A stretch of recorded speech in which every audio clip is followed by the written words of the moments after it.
մեծ հաղթանակի ժառանգները եւ դրանց օրինակով դաստիարակվածները 92 թվականի մայիսի 9-ին ազատագրեցին Շուշին։ Այսինքն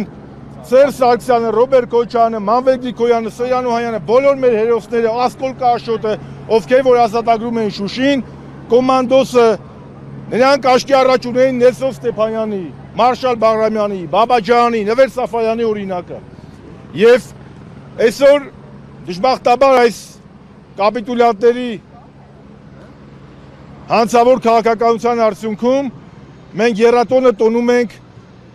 գերեվարված Արցախով, բայց այս շքերթը եւս մեկ անգամ ապացույց է, որ հայ ժողովուրդը հաղթանակի ժողովուրդ է, ոչ թե ծնկի գալու ժողովուրդ է եւ նորանոր հաղթանակներ լինելու են։ Ինչպես ասում են ժամանակի մեր պապերը, наше дело правое, враг будет разбит, победа будет за нами։ Պարոն Շարմազանով, այսօր Փաշինյանը մեկնել է չնայած Ռուսաստան, մասնակցում է այնտեղ երթին, սակայն հայ զինվորականներին չեն ուղարկել, չնայած որ ադրբեջանական զինվորականները մասնակցում են երթին։ Ինչ եք մտածում սրա մասին։ Ես չեմ զարմանա, որ մի օր Նիկոլ Փաշինյանը հայ զինվորականներին ուղարկի Գալիպոլի ճակատամարտի Թուրքիայի տոնակատարություններին կամ Բաքվի շքերթին։ Նիկոլ Փաշինյանն ինչ կապ ունի հայկական հաղթանակած ոգու հետ։ Նիկոլ Փաշինյանը պարտության եւ կապիտուլյացիայի սիմվոլ է եւ մեր ամոթն է, որ այսօր 80-ամյակի օրը Հայաստանի Հանրապետությունը ներկայացնում է կապիտուլյացիայի սիմվոլը։ Ինչպես կգնահատեք այն փաստը, որ Ալիևը չի գնացել ֆաշիզմի դեմ հաղթանակի միջոցառմանը Մոսկվայում։ Սա պետք է գնահատեն նախ եւ առաջ ռուս գործընկերները։ Ես կարող եմ ասել, որ Ալիևը շրջաբանի տվայտանքների մեջ է հայտնվել Արցախը գրավելուց հետո, եւ սա Ալիևի հերթական հստակ քայլն է, որ ցույց է տալիս, որ Ադրբեջանը չի կարող լինել Ռուսաստանի դաշնակիցը։ Ադրբեջանը Թուրքիայի դաշնակիցն է։ Եվ քանիցս ճիշտ է Պետդումայի падգամավոր Կոստանտին Զատուլինը, որ նշում էր, որ ռուս ժողովրդի ամենահավանական, ամենաարդյունավետ դաշնակիցը դա հայ ժողովուրդն է։ Իսկ մեր համար էլ մեր ամենաարդյունավետ դաշնակիցը դա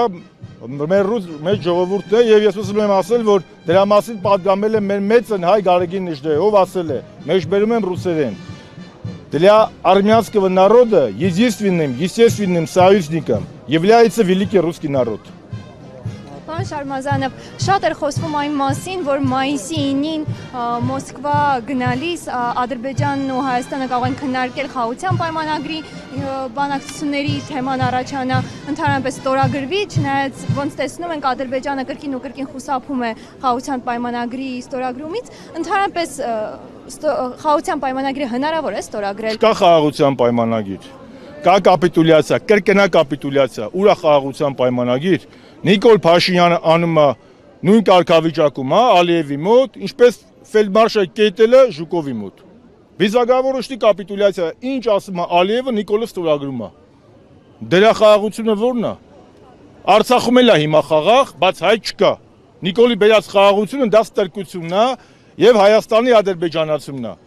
Իսկ մենք նաեւ էլի էս ամա գնդի երթի մասնակցելով Եվս մեկ անգամ ուզում ենք ցույց տանք, որ հայ ժողովրդի ոգին դա հաղթանակած ոգի է։ Ցեղասպանությունից հետո հայ ժողովրդի 600,000 զավակներ նետվել է ռազմաճակատ հաղթելու ֆաշիզմը։ Համոզված եմ, որ մենք նախ եւ առաջ պետք է ներքին թշնամուն հաղթենք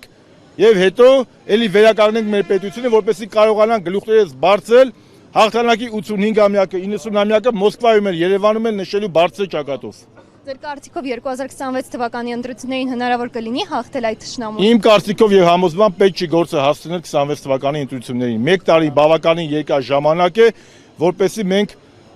պատրաստվենք եւ ամեն ինչ անենք, որ Նիկոլը կոմֆորտզոնայում չգնա ընտրության, որտեղ 1 տարվա ընթացքում Նիկոլ Փաշինյանը այնքան բան կարող է անել, որ Նիկոլ Փաշինյանը որ վաղը հենց ռուսական ռազմաբազան անի, ինչ է կանելու։ Կամ որ հելի ասի սահմանապաններն են դուրս գալիս, կամ որ Հայաստանն ասի հիմա էլ ՆԱՏՕ ենք մտնում, ոնց որ ԵՄ ենք մտնում։ Նիկոլ Փաշինյանը գործում է Հայաստանի Հանրապետության հայ ժողովրդի եւ հայ-ռուսական դաշինքի շահերի դեմ։ Դրա համար Նիկոլ Փաշինյանին կլինի Մոսկվայում, Վաշինգտոնում, Բրյուսելում, թե նախ եւ առաջ Երևանում, ով իր այդ հույսեր է կապում, դրանք սին հույսեր են։ Նիկոլ Փաշինյանը միջազգային գործընկերների ու դաշնակիցների համար կարա լինի ընդամենը գործիք, բայց ոչ երբեք գործոն։ Իսկ մեր 3 նախագահները եղել են տարածաշրջանային գործիք, վստահելի դաշնակից եւ հեռանկարային գործընկերներ։